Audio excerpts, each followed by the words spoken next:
সুমন বলছি easy overseas থেকে। বরাবরের মতোই আজকে অনেকদিন পরে একটা আপডেট নিয়ে আসছি, যেটা হচ্ছে কনকর্ড আইকে টাওয়ারের সামনে অনেকদিন পরেই আসছি, যেটা আসলে অনেকদিনই আসি নাই। আসলে অফিসের কাজ বাদ দিয়ে এত সময় হয় না আসার জন্য।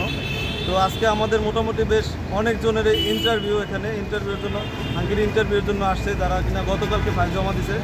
আর গতকালকে যারা ইন্টারভিউ দিছে তাদেরকে হয়তো বা দেখাইতে পারি না, বাট আপডেটের জন্য অনেকে বলতেছে বিদায় আজকের ভিডিওটা করা।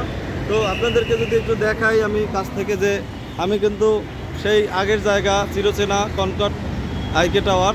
তো এখানেই আমাদের যারা আসছে, আমাদের ক্লায়েন্ট অলরেডি দেখেন এখানে দাঁড়াই আছে তারা সিরিয়ালে। তো বিষয় হচ্ছে তারা আজকে ইন্টারভিউর জন্য আসছে। আলহামদুলিল্লাহ গতকালকে যারা ইন্টারভিউ দিছে তারা হচ্ছে ভালোই দিছে, সমস্যা হয় নাই।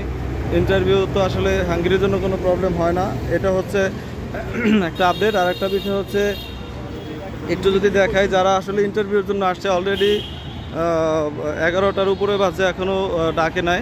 তো আমার ক্লায়েন্ট যারা আছে তারা এখানে অলরেডি দাঁড়াই আছে,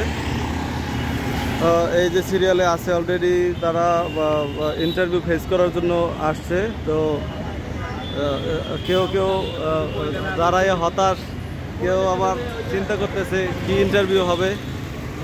ইন্টারভিউর প্রস্তুতি ঠিক আছে তো? আচ্ছা, তো কোনো সমস্যা নাই, সবাই ইন্টারভিউর জন্য ফাইল হাতে নিয়ে রেডি আছে। তো এই হচ্ছে বিষয়। আমার এই ভাই সিলেট থেকে আসছে, খুবই হতাশ, কেন হতাশ জানি না আসলে। তো ইন্টারভিউর জন্য তারা যাবে এখনই। তো এই হচ্ছে কনকর্ড আইকে টাওয়ার। তো এখানেই আসলে বেসিক্যালি ইন্টারভিউটা হচ্ছে। আমাদের রাজীব ভাই, সেও আমার সাথে আসছে, রাজু ভাই আসছে। হ্যাঁ, আমাদের আজকে মোটামুটি অফিসে মোটামুটি অনেক ফাইল, তো এই কারণে আসছি। আর মেইন বিষয় হচ্ছে অ্যাপয়েন্টমেন্টের যারা ঝাইঝামেলা আছেন, যারা কিনা এর আগেই আমাদেরকে কনফার্ম করছেন, তারা হয়তো বা এই সেপ্টেম্বরের অ্যাপয়েন্টমেন্ট পাবেন। এরপরে যারা আসলে দিবেন তারা সেপ্টেম্বরে অ্যাপয়েন্টমেন্ট পাওয়ার সম্ভাবনা নাই বললেই চলে। তো তারপরেও যাদের অ্যাপয়েন্টমেন্টের ঝাইঝামেলা আছে, কোনোভাবে পারমিট পাইছেন, বেসিক্যালি অ্যাপয়েন্টমেন্টের বাইরেও এখন একটা কিছু যেটা খুব ইম্পর্টেন্ট বিষয়, সেটা হচ্ছে যে আপনাদের অ্যাকোমোডেশনের কারণে অনেকের ভিসা রিজেক্ট হচ্ছে। অ্যাকোমোডেশনের সাপোর্টটা আমরা দিয়ে থাকি। অ্যাকোমোডেশনের হাঙ্গেরির সাপোর্ট যদি কারো লাগে, অ্যাকোমোডেশন আমরা দিব, 100% অ্যাকোমোডেশন থাকবে। অ্যাকোমোডেশনের জন্য আপনাদের কোনো ভিসা রিফিউজ হবে না, সেটার গ্যারান্টি আমরা দিতে পারি।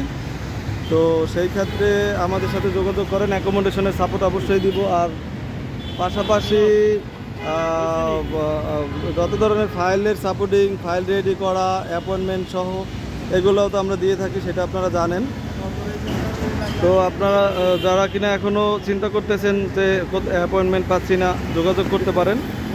আর মেইন বিষয় হচ্ছে আমরা নতুন ফাইল নিতেছি, আমাদের ভালো কিছু কাজ আছে, ভালো অনেক সেক্টরেই কাজ আছে। ধরেন 5 স্টার 3 স্টার মানের হোটেলের কাজগুলো এতদিন আমাদের ছিল না, ওই ধরনের কাজও আছে।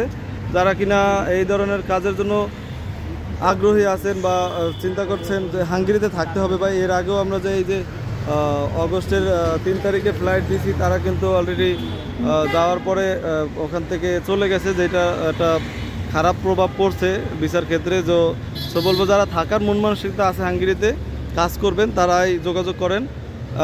এছাড়া যারা আসলে ওই পলায় যাওয়ার চিন্তা ভাবনা আছে, তারা আগেই জানায়েন, কারণ হচ্ছে এইটার জন্য অনেক সমস্যা হচ্ছে। এই হচ্ছে বিষয়। আর বেশি কিছু বলবো না। তো বাইরে ইন্টারভিউ দিয়ে গেলে আমিও চলে যাবো, এর পরবর্তী আপডেট অবশ্যই আপনাদেরকে দিব। ততদিন আমাদের সাথেই থাকবেন, আশা করি সুস্থ থাকবেন। আল্লাহ হাফেজ।